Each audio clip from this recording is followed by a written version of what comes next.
Welcome to the Kindness Project, the podcast designed to share stories of kindness and share how kindness can make positive change in our world, one small act at a time.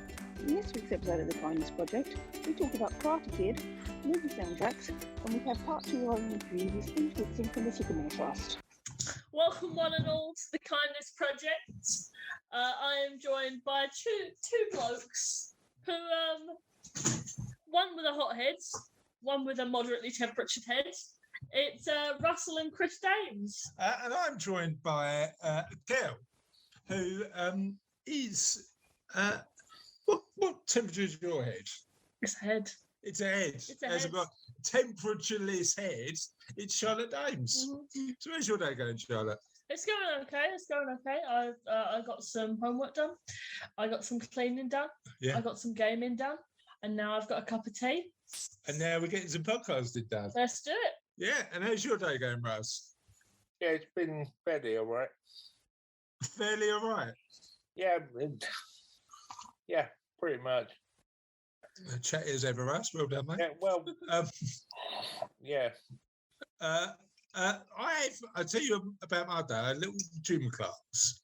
And then locally to me, there's a campaign at the minute called Trees for Havering, which is in my sort of east end London borough, where we not we all live, because Russ lives in this little village in Norfolk, but in this little east end borough where they're trying to encourage just people to plant more trees, and it's a nice little community event. My youngest daughter, my wife, and I went out and planted some trees, which was good. And in the end, everybody involved, and there was probably about 15 people there, ended up planting 1,000 trees this morning. So I'm feeling quite proud of myself, Russ. 1,000 trees is quite good. I planted 4 in the garden, and I'll be fine. Well done. Look, we've all got to do our bit. What sort of trees are they? Oh, there was apple trees, there was oak trees, there was a wide variety and range of trees. Now, because none of us are particular gardening experts, I don't think there were any trees that were needed expert planting, because effectively we were digging a hole, shoving it in the ground, putting a bit of scaffolding up, and then a bit of plastic over the top. Well, that's basically all you do with the trees. Well, I think there's some trees, according to the experts, which are Ross and Adam, who run the projects, there are some trees that you can't plant without knowing what you're doing. Okay. I'm thinking, I don't know what tree that is, Russ, but I'm thinking bonsai. I think bonsais you've got to be careful of, haven't you? No. You know the ones in the Karate Kid where you've got to like... bonsais you don't plant though. They live on the surface of chip bark. That's how much I know about trees. I don't even know where trees live, Russ. How do you know about bonsais? Bonsai takes a lot of looking after. Right. But you don't plant them. They live in cork bark. I'll stick with my succulents, thanks. They're quite easy to look after. Succulents? What's that? My succulents, like my cactuses. Succulents, right. Cactus, now, there's 2 points I want to raise here. Number one, I didn't know what a succulent was, and now I know it's a cactus. And we could revisit why Charlotte is obsessed with cactuses and how that started. But I want to explore the fact that Russ seems to be a bonsai tree. Do you have a bonsai, Russ? Have you got a bonsai, Russ? I mean, no. I'm not a bonsai tree expert, but I once gave growing orchids a go, which they grow in the same way. Go on, tell us about growing orchids. So they grow in chip bark. Would you give a bonsai a go, Russ? Yeah, I would. Okay, so that's we've ticked. I'll stick with my cactus. We've ticked one thing off the box. Have you got a Chinese mate, an older guy who's like a mentor? No. Would you consider getting one? And I'm definitely not waxing no cars. Would you get... No, let's take it one step at a time. Chinese recipe, or delivering Chinese menus like a ninja. Right. Let's take it one step at a time. I'll ask you again. Would you consider having an older gentleman who was also Chinese as a friend? Well, I know a Chinese older gentleman. I've just looked at Charlotte and she's going, what are we doing again? What are we doing? She's just, literally, her face is just head down, just shaking her head in despair. Why are you? He makes a fantastic Singapore noodle. She's sick of it. She's sick of it. So, did you just say pot noodle? He makes a fantastic Singapore noodle. Go on, who's this guy who makes fantastic Singapore noodle? He's the husband at the restaurant owner. Yes. Yeah, because you built his website for Chinese, didn't you? I did. Right. So tick. You'd potentially consider getting a bonsai. Tick. You've got an older gentleman Chinese friend. Tick. Would you consider taking up karate? Well, this is a funny story. I was taken to a karate lesson when I was about 11 by Louise, our cousin. That's right, because Louise, our cousin, I cried all the way through it. Well, Louise, you know why? And I never understood this. Why do they start karate lessons with push-ups? I don't know. I can't do push-ups. I've never been able to do push-ups. I think it's something to do with the resilience. Yeah, build it. It might be about building resilience. And actually, I can do push-ups now, but they're not one of my sort of favourite things to do. I can do sit-ups. Sophie's just joined the podcast, and she can apparently do sit-ups. How are you with the push-ups, huh? No, not a fan of push-ups. Sorry, we're just trying to decide whether Russ was the new Karate Kid. So you've tick bonsai. Have you ever caught a fly with chopsticks? No. Oh. I don't think he knows how to use chopsticks. Do you know how to use chopsticks? I know. Are you an expert in using chopsticks? I wouldn't say an expert, but I get by. How did you get on at your last Hill Valley Karate tournament? I've never been to Hill Valley. He's not the Karate Kid. Where's Hill Valley? It's not called Hill Valley. It's all Valley, isn't it? But he's Hill just Valley not the is Karate Kid. Back to the Future. Hill Valley is. I'm getting the ages and allergies confused, Russ. No, I like the technology in Back to the Future. I'd like a hoverboard. I'd like a flux capacitor, wouldn't you? I think one of them would be amazing. Anyway. I'd like one of those big elaborate alarm clocks. What big elaborate alarm clock? Am I remember the right film where the thing and it exploded at one point for some reason? Well, I think the future that they talked about in Back to the Future was 2022, wasn't it? Or 2021? Oh, we've let them down. I know. We have not done the job. One joke. Our mutual dad. Our mutual dad? You mean our dad? We have one, yeah. Yeah. Used to always watch Tomorrow's World when we were younger. Yeah. It's like saying our mutual and a lot of the things on there to come true. So. Well, I mean, the reality is that often fiction does create future technology. Yeah. So mobile phones, that they say, a lot of the technology in mobile phones were inspired by Star Trek, because Star Trek used to use those. Have you never seen Star Trek? You mean Star Trek? Star. Oh, here we go again. Star Trek. We in the next episode of the podcast, we're going to have the blow conversation, Russ. That is going to blow your mind, I tell you. But we're going to save that for the next. We're going to save that for the next episode. Right. So let's, as we're on 80s movies, let's share this week's question of the podcast, which is, charades. Yeah, we're definitely going to be talking about charades as well. So not talking about the next question of the podcast, which is, what is the greatest movie soundtrack you've ever heard? What do you think, Russ? I don't watch many movies, but American Gangster had a fantastic version of Amazing Grace in it. Did it? Oh, yeah. No, I haven't heard that. And as well. It's very gospel. Love a bit of gospel. I like Amazing Grace 2 ways. I like it with the bagpipes, and I like it gospel. Where have you heard it with the bagpipes? I call it on YouTube, but we went with the bagpipes. We went with our mum once to the a mutual mum. Yeah, our mutual mum to a collective mum to a tattoo. You know, the military tattoo. I've got a tattoo. Yes. Where was that? Frustrate me. Yes, I completely get it. I completely understand. The military tattoo over at Wembley.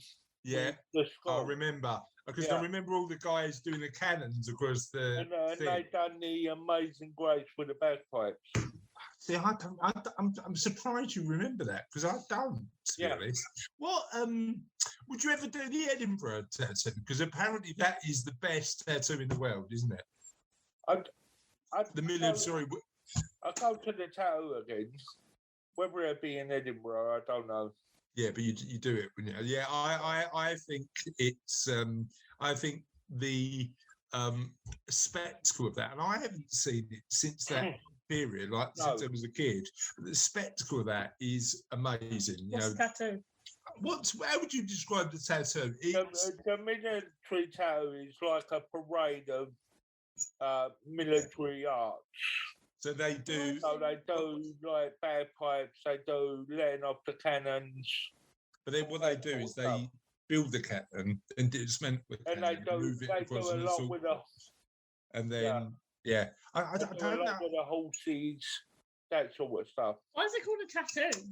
You know what? I don't know, but we'll find out for next week, and we'll talk about the tattoo for next week, as well as our recent game of charades. And Charlotte, our recent conversation about the use of certain phrases, but we'll save that for next week.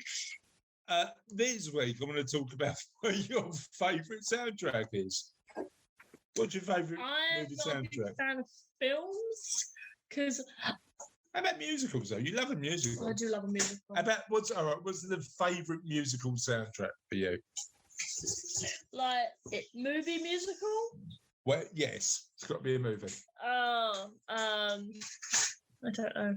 I know what you're concerned. Oh, Sophie, what would you reckon it is? If it was not a movie musical, I know what Charlotte's going to say. What do you reckon Charlotte was going to say? No. Oh, that's sad. That's a TV show, and that was a musical that was improv in the episode of the TV show. What was that? Welcome to Mountport. And what TV show was that? Game Changers. Tell us about that then. What? But it's not a movie. It doesn't fit the thing. You're tangenting. We're not supposed to. Sorry, we're not supposed to tangent on the Kindness Project. I thought the majority of the podcast was us. We're not supposed to tangent that far off. Well, let's go that far off. It's a TV show where basically the game changes every single episode, but it's like a game show. Like a video game? Mm. What game is it then? So it's just like little tasks. So one episode was the musical improv, one was imitating certain sounds, right. One was I'm saying this and describing it to you, and it's just like look it up on YouTube. Just Google it. Just Google it. Apparently. Well, sorry, you know what, Russ? When Charlotte asked what is a military tattoo, we tried to give her a decent answer, didn't we? But the answer we get back... I think that's quite a decent description. The game changes each time the TV show's on. But I still don't understand what the games are. Is it D&D guys that you like? It's the Dropout lot. Right. What it seemed like to me is like the other one with the big guy. The other one with the big guy. Taskmaster, where it changes every time. Is it like Taskmaster? Sort of. Sort of like Taskmaster. You got like 3 contestants, and like Taskmaster. It's usually 3, but it can be more depending on the game. becoming a bit more like Charles Master. But like seriously, just look it up on YouTube because it's quite funny. Just look it up on YouTube. Charlotte's bored of telling us now. We should have said that about the tattoo. Just look it up on YouTube. And actually, I would recommend you look up. That is what I'm going to do after we finish podcast recording. Look at YouTube and look at military tattoos. You know what's weird? One thing I just want to talk about. My mate Mark, we were talking about YouTube rabbit holes the other day, and that's definitely a question of the podcast that I'm going to talk about in a future episode. But my mate Mark said that his favourite thing to do on YouTube is to look at luxury yachts.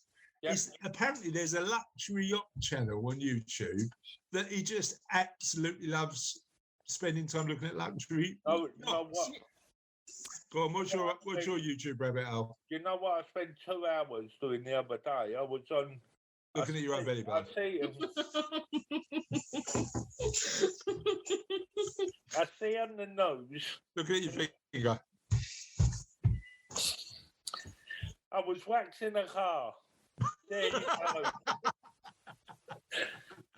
Tending to your bonsai. Winning that karate championship for the underdog. Right. I mean, you know what I'd love? Russell at the age of 41, 42, how old are you now?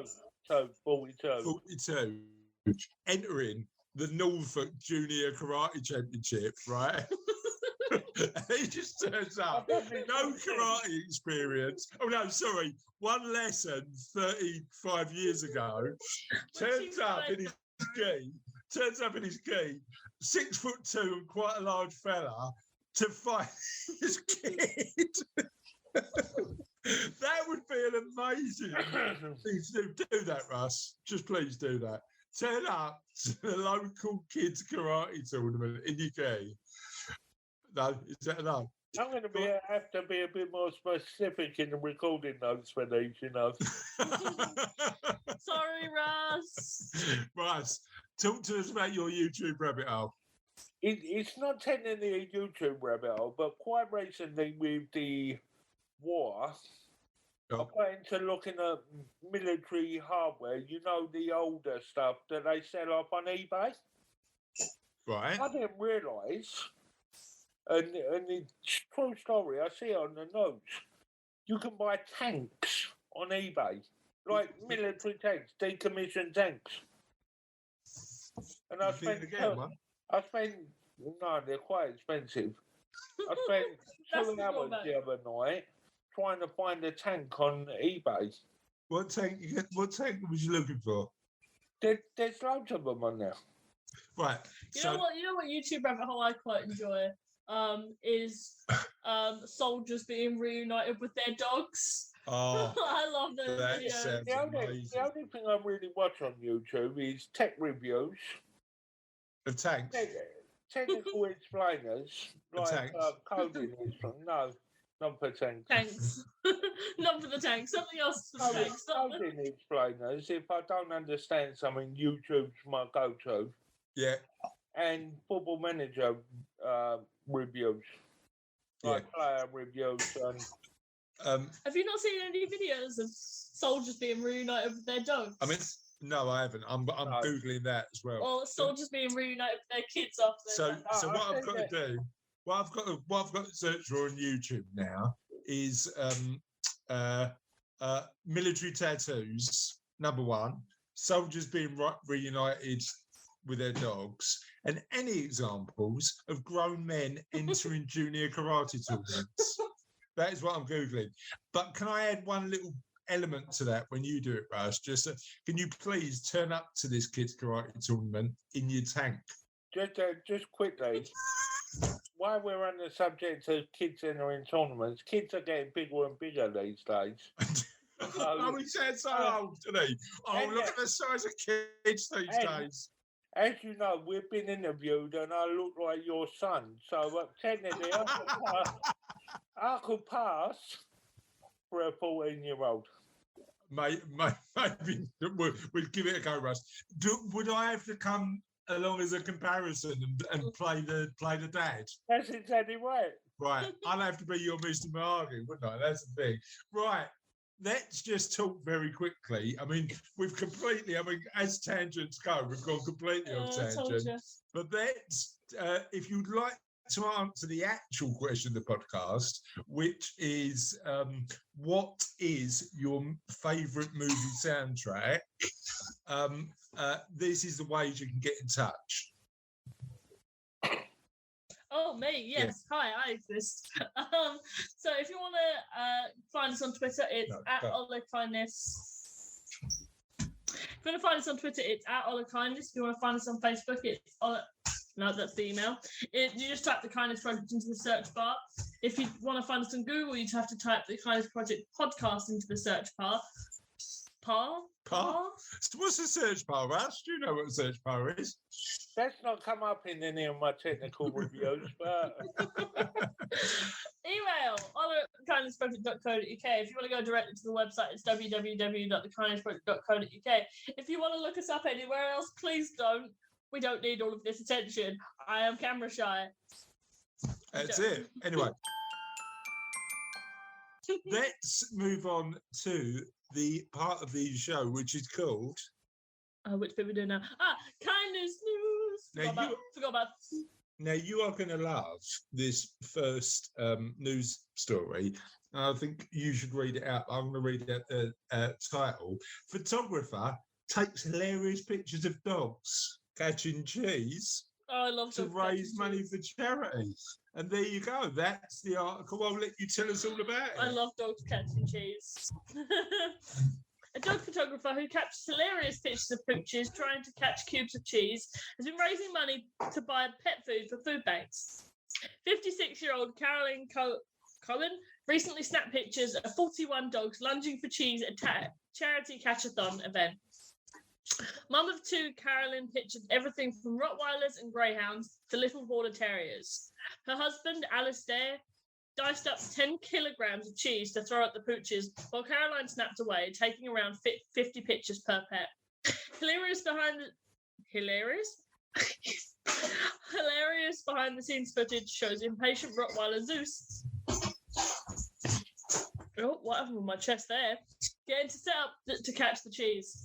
Caroline started the event in 2018 and it put on for 14 months, raising for £15,000, I think is what that said, but was forced to pull the plug on it when the pandemic hit.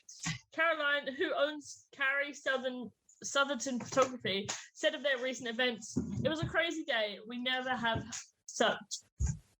It was a crazy day, but we have never laughed so much ever. The owners had a ball. It was brilliant. There were only 6 dogs who didn't catch or couldn't catch the cheese.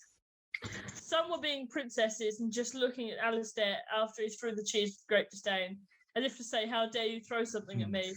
We get the hilarious outtakes with the ones who don't catch it, so it was great fun and dogs loved it. We started a fundraising page because someone in America contacted us saying they could be there but would like to donate. So we're hoping to get our target through that. To donate, visit the GoFundMe page.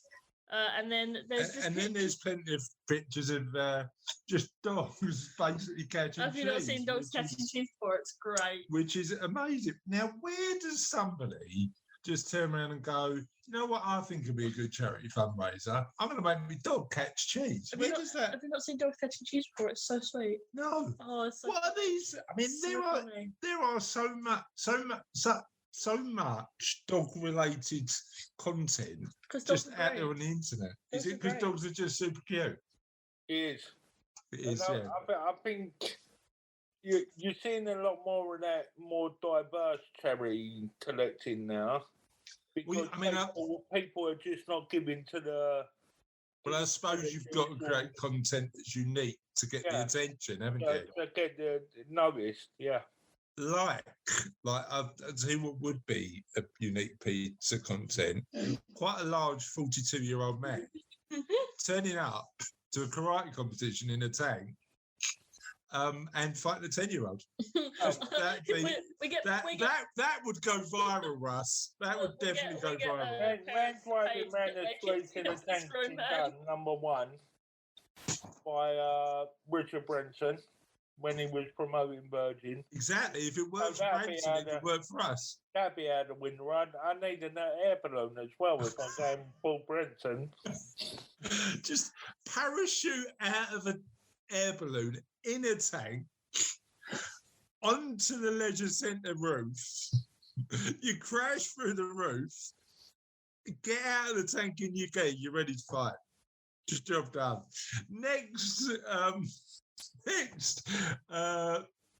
news article on the Kindness Project. Kind stranger warms heart with notes and free food left in park for those in need. The last year has been an especially difficult time for many, and there are numerous people who find themselves in need of a little help. And one kind soul has taken it upon themselves to make a difference to someone in need by leaving food supplies on a park bench for people to collect free of charge. A local resident spotted the boxes and bags of free food on a bench while walking through Links Park in Edinburgh. They then shared it via Facebook, alerting others that may be struggling for food during this cold period. The photos showed that there was 2 massive boxes and a big bag full of essentials such as bread, rolls, fruit and vegetables with a note attached that read, "Free to use, please put the lid back on." The local who shared the collection of food said, "Pass this on a bench at the end of the links, just before the bridge over towards Seafield. Boxes filled with bread, rolls, general food, free to whoever needs it." What a kind thing to do.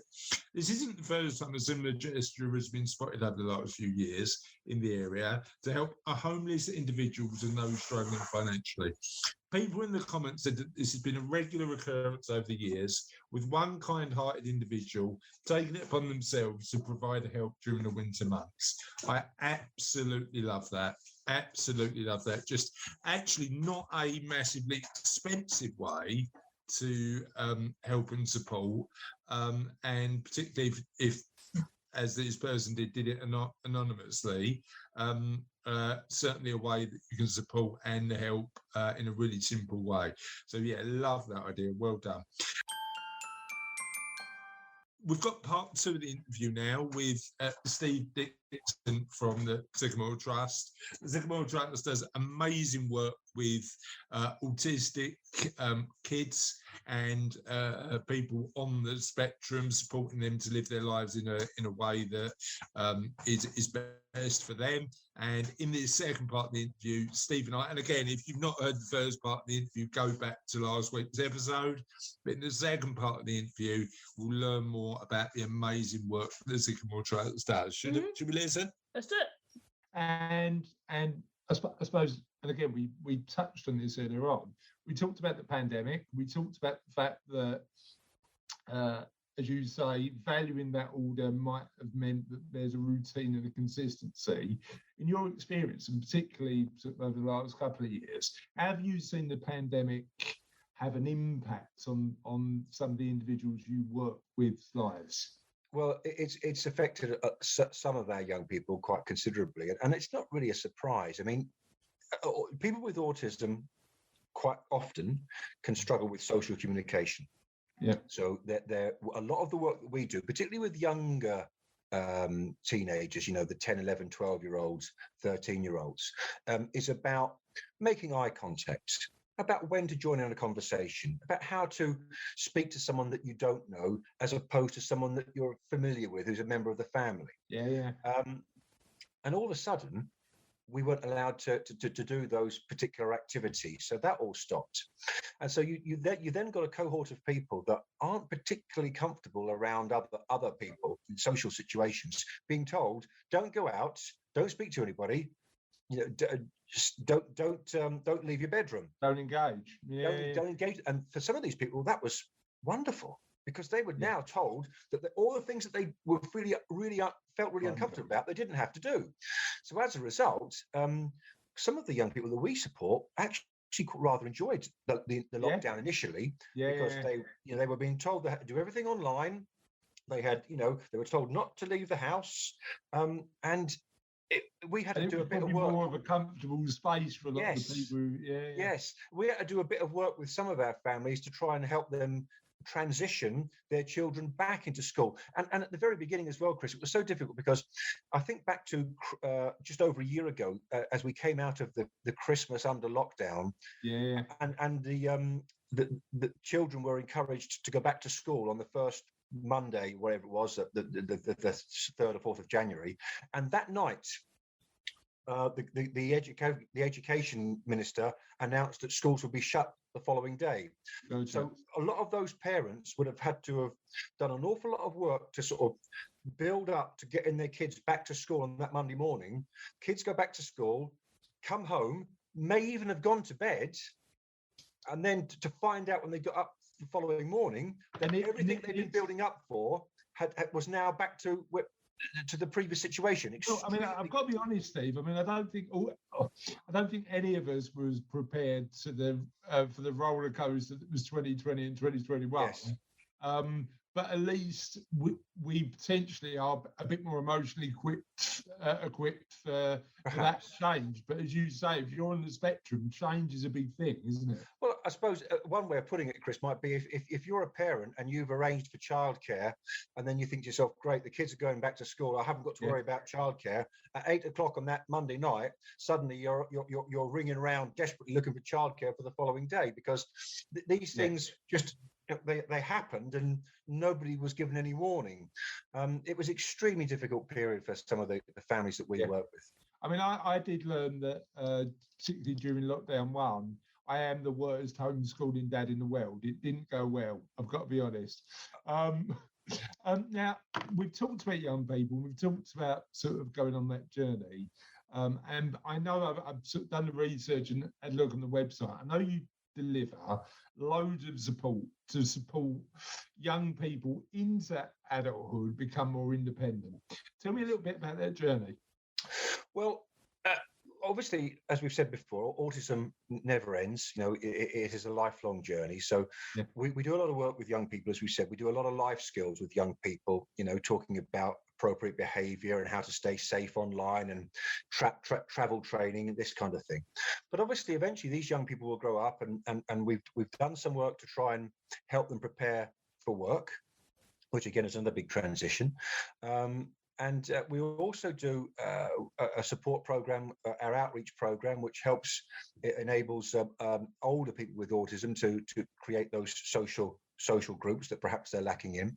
We've also got another program, the Autism Ambassadors, which we're very proud of, because that employs a couple of people on the spectrum, and they go out and deliver autism awareness training to local organizations, schools and businesses. That was something that we actually looked at a couple of years ago as something we could take a bit further. So that now has accreditation from the CPD office, the Continuing Professional Development Standards Office. So if you are one of those industries that invests in staff training through the CPD office, things like finance, construction, healthcare, I think they're very big on CPD training. We now provide autism awareness training worth an hour and a half towards your CPD total. That's really interesting. So that is something that we've only really just started, and we're sort of we dipped our toe in the water. That's delivered by individuals on the spectrum who that's right, yes, directly on our absolutely. And it's fascinating.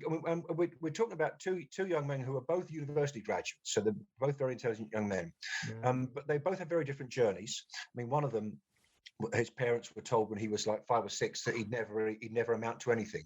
He wouldn't get the lowest level job ever in his life, and here he is now training other people on how to make your environment more autistic friendly. I think is that perhaps the best phrase. So yes, we've got this particular project, and these guys, they deliver this program either over Zoom or Teams, or they can do it in person. Obviously, the in-person presentations have sort of dried up a bit for obvious reasons. But they are very, very effective.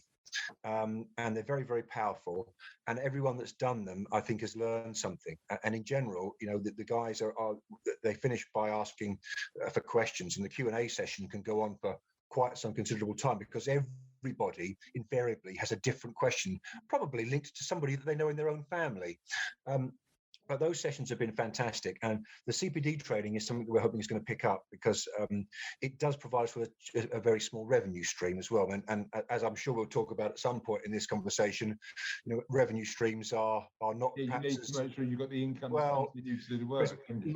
Like all other businesses, it's been a struggle these last couple of years, and we're fighting for a smaller pot of money with a larger group of people.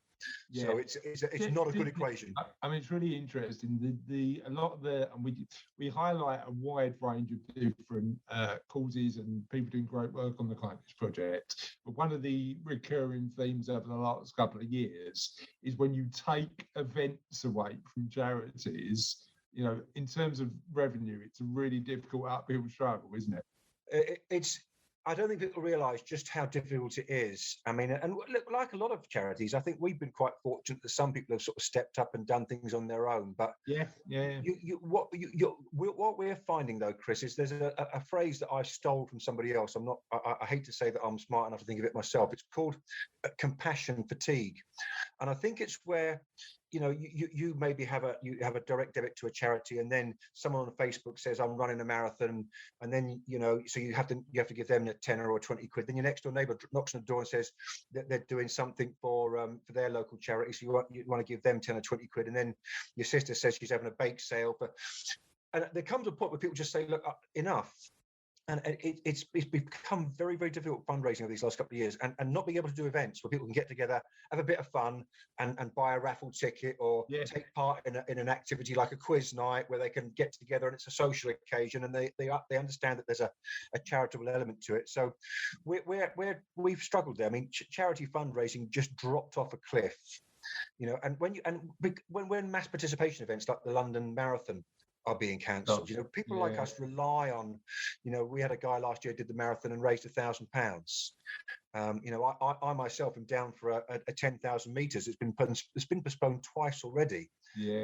Those kind of events that when they stopped, it's had a massive effect on our. Well, I mean, it's funny because I ran the marathon St Francis Hospice 2021, and I was booked in to do it in 2020.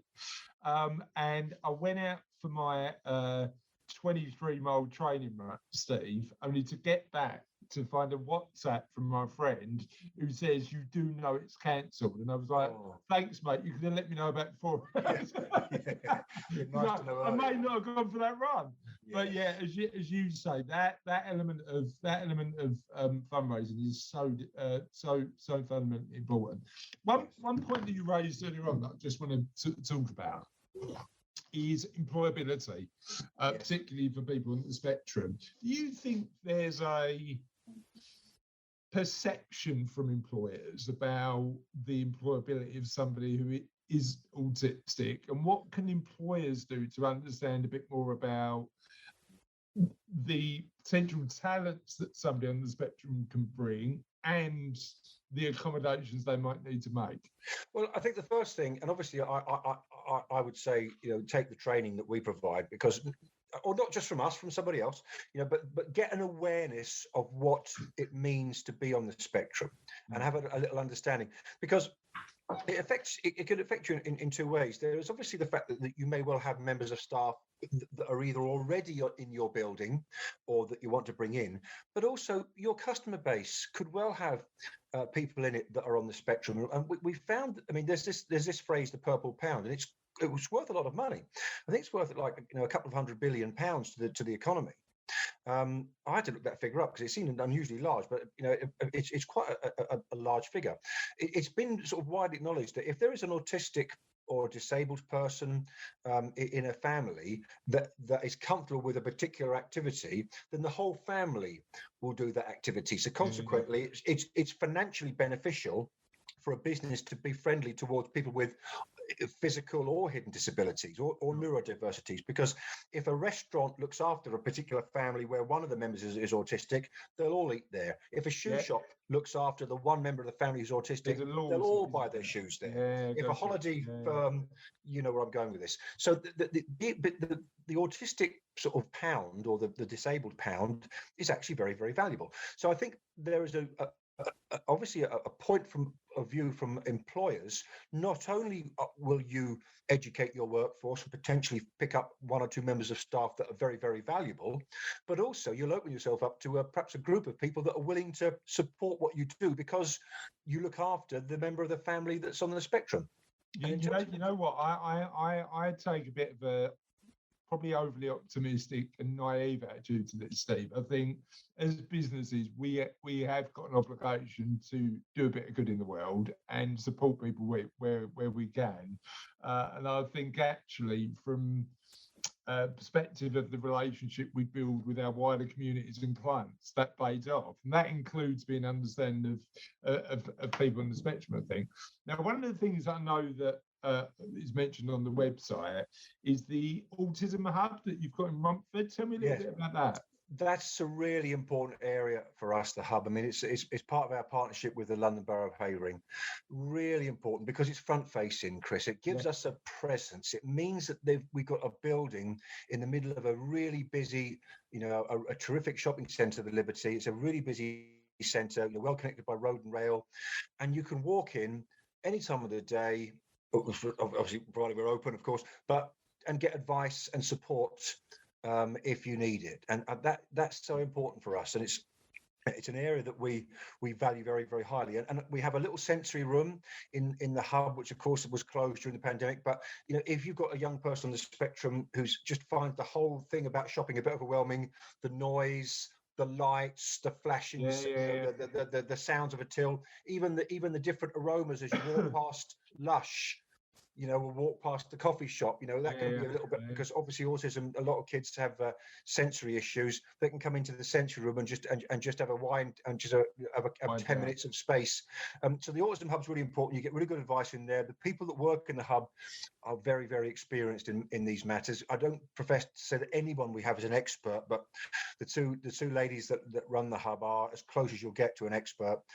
So please do come in. Is that available and open for families of people? Yes, absolutely. And right, I mean, what if we can support anyone that walks in the hub, we will. If we can't, we'll signpost them to an area or to a different service that will be able to help them. So no one gets turned away. It's an extremely important service for us, and one of which we're very proud. Talk to me, what story best typifies the work that Sycamore does for you? There are many, but I'll give you one that I was involved in myself, because I can talk with a degree of knowledge. I was in the hub, must have been 2 years ago now, and a young lady walked in who was known to us. I mean, she comes to one of our adult peer groups. I think she'd be around about early 20s. Okay. And she was wearing a T-shirt. And I just happened with quite a bright pattern on it. I said, "Oh, I like your T-shirt." She went, "Oh, I made it myself." And I thought, "Oh, what do you mean you made it? You mean you got the print and you printed it using a heat press?" No, I drew the image. I thought, wow, it was a pop star that I think I'd never heard of. But then obviously I'm 30 years too old. I live musically vicariously through my kids now, Steve. My 18-year-old is like, I mean, I've got a Spotify playlist that has some modern music on, but I'm still recommended by Charlotte, to be honest. I'm still listening to stuff from the 70s and 80s, so I wouldn't know. But anyway, apparently this picture was from a pop star, and this young lady had drawn this picture herself. And I said, "What else can you show me?" And she showed me some of these other images that she'd drawn. And she's extraordinarily talented. So, long story short, I got in touch with Havering Changing, which is the arts-funded project in Havering, and they fixed up a meeting with the Mercury Mall management in Romford, and this young lady was able to exhibit some of her work in the gallery at the Mercury Mall that's next to the cinema. And she sold a couple of pieces. Love that. So I just and she got featured in the Romford Recorder. She was interviewed on Time FM. She's, I'm not going to say her life has changed, but the confidence boost that we've been able to give this young woman as a result of her undoubted talent, I think has made a big difference to her life. So that's a story that I'm quite proud of. That's Sycamore in action. I love that, Steve. And it's it's that support to say, look, you've got talent, you're capable of it. What can we use as a resource to help you? She would quite possibly have spent most of her life being overlooked. Yeah. And yet, here's a real talent, and let's put it into a wider picture. And I think the interesting thing is where, maybe if that was you and me, we'd go out and talk about a talent, talk about the work we can do, just supporting people who have clearly got the talent but not comfortable selling it, for want of a better word. Yes. Just supporting them with the infrastructure is amazing. I absolutely love that. Talk to me a little bit about if people want to get involved. My experience is that a lot of people get involved with causes where it's directly impacted them. Yes. And now we've got listeners at the Kindness Project, not only based in our local area but all over the world. Let's look at it from a local perspective. If somebody wants to get involved supporting the Sycamore Trust and helping you guys out, either through fundraising or volunteering or whatever way, what ways can they do that? Well, obviously, the first thing I would do is ask them to go to our website because they'll find a lot of information there. I'm also, I think, going to mention our activities for Autism Awareness Week. This is an extremely important time of year for us at Sycamore. Autism Awareness Week, Autism Awareness Month, Autism Awareness Day, all happens in April. And it's a chance for autism to be sort of, on the national agenda, if that's the correct phrase. Mm-hmm. I've been talking to the management at the Liberty, again, really, really supportive, the Liberty Centre in Romford.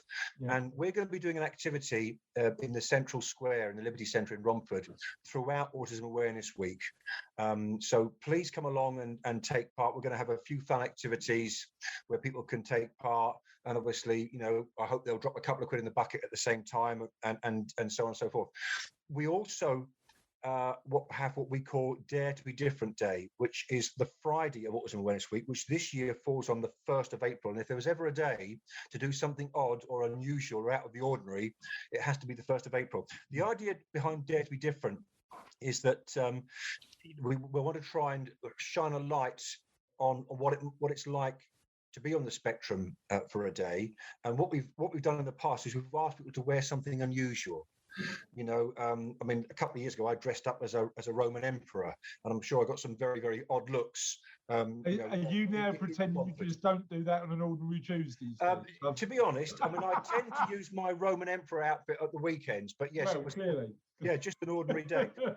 But the idea being is, if you get a couple of odd looks, if you're sitting on the bus with with your shoes on odd feet or something, imagine what that's like to be getting that odd look every day, because that might be what it's like to be on the spectrum. So there is a meaning behind it. But the idea is, people dress up as something unusual and they donate £1 to the Sycamore Trust. And we're not going to generate tens of thousands doing that, but it does help to keep the sort of the finances ticking over. As we said earlier, it's been very difficult. I suppose part of your mission is awareness as well. Absolutely. So absolutely. I think combining those two things, a bit of awareness with fundraising is really, really important to do. Yes. The week that Autism Awareness Week is the 28th of March through to the 3rd of April. So we're about 7 weeks away at the beginning of February. The beginning of March, the beginning of April is the 28th of March through to the 3rd of April. That's Autism Awareness Week. We'll be in the Liberty Centre for most of that week, raising awareness of autism and talking about the things that we at the Sycamore Trust can do to help. Fab, great stuff. And then I know you mentioned the website. Can you just make sure that our listeners are aware of the URL? Yes, it's sycamoretrust.org. Amazing. And if you're listening to this, you can find that on the show notes with everything that Steve's spoken about at www.thekindnessproject.co.uk. Steve, it's been an absolute pleasure, mate. Thank you for coming on the podcast. And thank you for having me. Sharing your story. Loved it. Great stuff. Thanks very much, Chris. All the best. And that was the second part of the interview with Steve. I hope you really enjoyed that. And we have reached that stage of the podcast again. 'Tis the end of another podcast, but the end is never truly the end, because the end is always the beginning of something entirely new. And this week, that entirely new is last week's question of the podcast this week, as it normally is. And last week's question of the podcast this week is, in your opinion, what's the world's greatest city? Now, I know how you feel about this, Rose, because we spoke about it last week. Are you still saying Norwich? Bangor in Wales. We've been doing a bit of research. Why Bangor in Wales? I just like the sound of it, Bangor. How about Barry Island? If you're going to go out for anywhere in Wales, you've got to go for a bit of Barry Island, haven't you? No, I don't like islands. Oh, no, not islands. You live on an island, Russ. It's called the United Kingdom. Oh, are we not commenting on that one, Russ? No, we're not. We're not. No, we're not. I'm not even gracing you with a response now. Clearly not. Mike Christie said Barcelona after Liverpool. Mark Eccles said he likes Barcelona as well. Sean Atson said London. Kevin Holt said London first. But if I'm travelling around, Rio de Janeiro is the only city I know to have a rainforest, a beach, and a mountain. I think that's a good shout. Sam Chilton said, apologies for the pronunciation here, Phnom Penh after London, of course, and apparently Southend. Steve Dan said London, but he likes New York too. Sharon Hurst said London, Tel Aviv, and Cape Town. Mark Bartley said Dublin. Toby Acton says Kuala Lumpur. Alice Joy says St Peterborough in Guernsey. Elaine Glennon agrees that London is the place to be. Mike Bray said London, but then Oslo. And Karina Murray said London. And Benjamin Fox said Southend. And Rich Ellis said Bristol. I think there is probably a little bit, Russ, of hometown bias there, but I agree with them that London is definitely the place to I'm absolutely disgusted, Norwich team. Well, then nobody else said Norwich. Yeah. Well, Do you feel one more, Dad? Oh, sorry. Keith Boyers actually got involved and said Edinburgh. So nobody, apart from you, Russ, believes Norwich is the greatest city in the world. Unbelievable. And on that note, unbelievable. And on that note, that is another show. We'll see you next week. Bye. Bye.